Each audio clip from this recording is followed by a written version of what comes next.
Yaxshimisilar do'stlar? Men Nazahat. Men sizlarga yulduz turkumi to'g'riliq so'zlab beray. Chayon yulduz turkumi. Ya'ni 10-oyning 24-dan 11-oyning 22-sigacha. Yupiter sizning 8-xonangizga kirdi. 8-xonning alayligi sizga naqsh tushdi. Siz 8-xonningki beshi demakchi. Yomon taraflarni deb kelsak, hasadxonlik, gumon, oq yoki qorni chekidan oshgan holda ayirish, ikki jinsga munosabatli kishilar. Andan keyin buningki yaxshi tarafini desak, zo'r so'mliq boylik. Hamda bu zo'r so'mliq boylik qandaq, hamda tirishqan orqali masalan 2-6-xonlarga o'xshamaydi bu.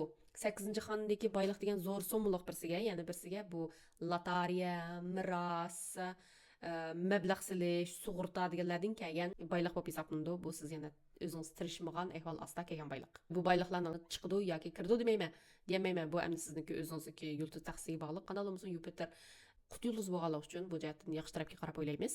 Yana bu xonning yana bir alayidligi boshqalar bilan bo'lgan hamkorlik. Agar siz iqtidorli bo'lsangiz, oldin ko'rar bo'lsangiz, balkim siz boshlamoqchi bo'lgan shirkat, korxona yoki o'z oldingizga ishxona ochadigan ishingiz bo'lsa, sizga mablag' soladigan kishilar chiqishi mumkin. Boshqalar siz bilan hamkorlikni o'rnatishi mumkin.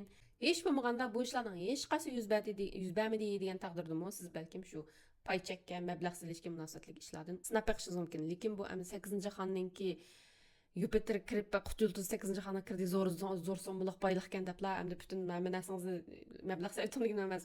Aldidan o'gin beqing. Agar o'qimasangiz, o'gin beqing, ozroq sap mablag' sap beqing. Qancha foydasini ko'rasiz balkim. Qadamni sal kichik beqing, anadan keyin sal cho'ngroq o'zingizni bidan solgandan keyin cho'ngroq olsangiz buni yo'li boshqa. Navbat siz buni kasb ehli bo'lsangiz, u chaqda endi men uning bilan sevmayman. Yoki balkim passiv kiradigan bir ishni qilishingiz mumkin. Masalan, passiv kirim nimalarni o'z ichiga oldi? Mablag' silish dedik qo'ya. Yoki kitob chiqarish desak, masalan, siz intayin sizning iqtidoringiz bor. Shu kasbingiz to'g'riliq ya iqtidoringiz to'g'riliq bir kitob chiqardingiz, uni to'g'ri satdingiz. Har bir hozir kitob degan haq telefonda ko'rdi. Unda olgandan keyin kitobingizni haq setib olganman, sizga pul kirdi. Demak, bu passiv kirim. Shunaqa shunga o'xshash passiv kirimlarni ko'proq o'rganishingiz mumkin. O'zingizning yoki cho'nglarning yoki siz mushu kasb bo'lsangiz, masalan, miros ishlarini ayrishingiz mumkin. Shuningga qatnashishingiz mumkin. Endi bu bir ish bo'lganlikdan emas.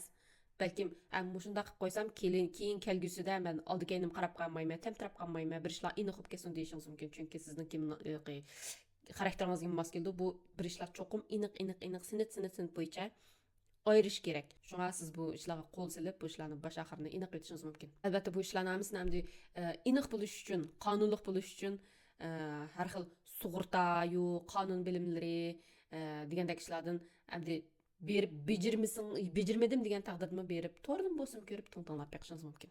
Agar o'zingiz mablag' soladigan ish bo'lsa, yolg'iz qolmang. Siz cho'qim osh sahada ko'rinarli natijani qo'lga keltirgan adamdan ta'lim oling yoki birlik qiling yoki pay qo'shing. Yolg'iz qolmang bu ishni. Sizning mijozingizni desak, siz odatda intayin ehtiyotchan, o'zingizning shaxsiyatiga intayin ko'ngil bilasiz, ham uni qo'g'daysiz. 8-xonga kirgan vaqtda Yupiter buni texim yaxshi joriy qildiring. Chunki 8-xona pinhon holatdagi ishlarni o'z ichiga oldi. Masalan, abay degandek hasad, gumonxo'rlik, ikki jinsga munosabatli ishlar degandeklarning hammasi pinhon ishlar. Shunaqku boshqalarga davranishga bo'lmaydigan ichingizdagi ishlar. Shunlashqa siz bayatını masalan abaytın dedik bu pulning ishi, miros traktorlarni dedik, endi shumganda bular bo'lmagan taqdirda siz masalan sug'urtani deylik, qanday ish olsun, siz bu ishlarni pinhon tuting. Ash kasbga munosabatli ishlarlar sizning yaqin odamlaringizlar bilsin, boshqalar bilmasin. Chunki sizning odatingiz bo'yicha siz boshqalardan gumon qilishingiz mumkin.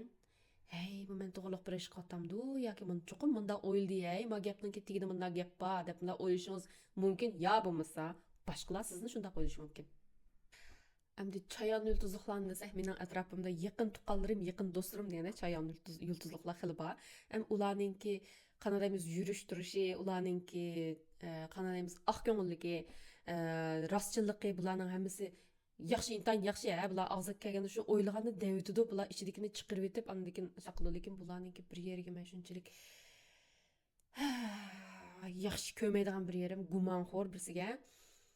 Lekin bir yaxshi yer shu gumon qilgan yerni sizga davitidu siz bunda deb deganda meni deb yo'q undaq emasdi deb o'zingizni aqlash fursati bersiz.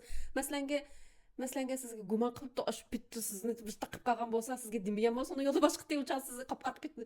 Shu bit qapqarib ketadingiz, lekin bularning yaxshi tarafi shu gumon qilgan yerini deyotdi.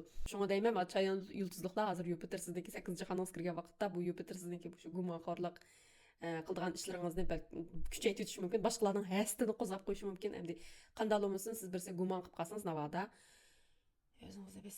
o'zingizni bilsang, balkim shu gumon qilib og'zingizdan chiqib ketgan gap masalan sizning yaqin kishilaringiz sizni ha deb tushunib yo'q deb oqlab sizning oldingizga oqlab qilg'ini bilan masalan siz bilan ancha yaqin emas odamlar siz shu gapni qilgan vaqtingizda sizninkiligi surlik holatda siz chayon yulduzliklarni qarasanglar bir xil surlik holatda bo'ldi masalan bundaq emas chayon yulduzlik cho'qim bir narsani bir oldi bir bundaq parda bor shundaq qana deymiz bir xil surva chayon yulduzliklarniki. Endi siz gapni qilgan vaqtingizda balkim shu suringiz haqni qo'rqitishi, cho'chitishi mumkin. Shuningdek sizga ancha yaqin emas odamlar balkim sizga o'zini oqlash fursat emas, balkim siz bilan robro urush mumkin. Siz buni xohlamsiz. Urushni xohlamsiz. Menimcha hech kim xohlamaydi urushni, balkim siz urush qilib bo'lishingiz mumkin. Balkim boshqa yulduzlaringiz, balkim sizning Marsingiz masalan qo'shqar yulduz turkumida bo'lib qolgan bo'lsa, siz uchun urush boshlab qilsangiz, lekin menimcha urushni xohlaydigan chayon yulduzlar men ko'mdim. Urushni xohlamaydi ular. O'zining ishi bilan jim bo'lsa deydi. Shuningdek bir ishlaringizni pina tuting. Gumonxo'rligingizni cho'qim pasayting. Chunki bu gumonxo'rligingiz sizni tushunadigan odamlarga oqqini bilan sizni tushunmaydigan odamlarga siz bekor o'zingizga bir muncha ish terishingiz, bishingizga bitirishingiz mumkin. Shuningdek gumonxo'rligingizni pasayting. Ana degan yaxshi bir ishlar bo'lgan bo'lsa, siz nurg'un pul topgan bo'lsangiz, yana qanday ishingiz oylingizdan miras ishlari bo'lsin yoki loteriya qanday ishlar bo'lsin, pinhon tuting. Ana degan haqniki hassatini qo'zg'atolmaysiz. Pinhon tuting. Bu kilayli oldi. Yeshimag'an o'zingizni shunday qisib turing. Shu yeshimag'anda kilayli 6-oyning 10-gacha pinhon tuting. Andikin kilayli 6-oyning 10dan keyin bu Yupiterning 9-xonangiz kirib, madaq qonun kelib qolgan, qonunga tushib qolgan ishlar bo'lsa, robro turadigan, urushadigan yo'misi nimdek deydigan ishlar bo'lsa 9-xona kirganda qilsangiz bo'ldi, 8-xonada hagiz bilan bir narsa deyishib qolmang. Pinhon tuting. Andikin chayon yulduz turkumidagilar masalan siz mayli jo'rlik bo'ling yoki bo'lmang, ikki jinsga munosabatli ishlarga diqqat qiling. Peshingizni qaydiradigan xatarlik ishlarga uchrashingiz mumkin yoki xatarlik odamlar deganimiz masalan xatarlik deganimiz u mundaq badanni chekib olgan yoki mundaq emas, balkim sizdan pinhon tutgan oilasi bor, jo'risi bor bir kishi yoki sizning jo'ringiz bor. Turib aralashib qolgan odam bo'lishingiz mumkin. Ham bu miyadagi muhabbatdan ko'ra bakrak, ikki jinsga bakrak minib qoladi. Shundaqqa o'zingizni diqqat qiling. Ishinib ketmang haqqa. Yupiterning 8-xonasiga kirgan vaqtda haqqa ancha ishinib ketmang u yerda. Shunga sizga bergan tavsiyalarim kelayli 6-oygacha. Deb esitmaga. Mayli qanday qilib bo'lsin, ko'nglingizni tinchlantiradigan ishlar bilan shug'ullaning. Masalan, psixikaga oid kitoblarni ko'ring. Har xil muzikalik yoki yoga bilan suning ichida davolash degandek mundaq ko'nglingizni tinchlantirgan ishlar bilan shug'ullaning. Tinish o'tirish degandek. Chunki sizga hech kimning hasdi kelmaydi degan taqdirda sizning sezgirligingiz sizning aromingizni buzishi mumkin. Kilayilning o'tiri Yupiter sizning aptapda yorib, quyoshdek chaqnasangizni kishilarning hasdidan ko'ra maslikini keltiradigan 9-xonangizgacha shundaq qiling deb yezib demak.